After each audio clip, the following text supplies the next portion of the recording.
Hello mga friends, kamusta naman kayo? So, ang topic naman natin ngayon ay tungkol sa pagiging strong woman. Ang kailangan mo lang talagang gawin is mag-focus sa sarili mo. Kailangan pakita mo na magiging successful ka. Kaya mo yan. Pwedeng magtrabaho ka kung saan ka pwedeng fit. Tapos habang kumikita ka na, kung may nakita kang mas magandang trabaho, mag-ipon ka muna, saka mo applyan yung trabaho na gusto mo, para naman, paglipat mo is, hindi naman maghang, or meron kang pondo.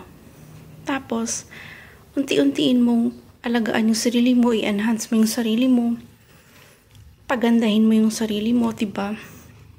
Kasi makikita at makikita yan ng partner mo na nanakit sa'yo. Ibig sabihin, kaya mo mag-isa. Kaya mo na palaguin yung sarili mo. Palaguin yung sarili mo, maging successful ka kahit ikaw na lang mag-isa, kahit sinaktan ka niya, kahit iniwan ka niya, bla bla bla. Tapos syempre, pahalagahan mo rin yung mga anak mo, kung may mga anak ka, or kung single ka, yung mga kapatid mo, yung kapamilya mo, mas i-close mo pa yung bonding mo sa kanila para ma-build up mo yung sarili mo at yung confidence mo. Kasi syempre, hindi naman yung kapartner mo lang pwede magmahal sa'yo. Mga kapamilya mo rin, mga kapatid mo, nagmamahal yan sa'yo.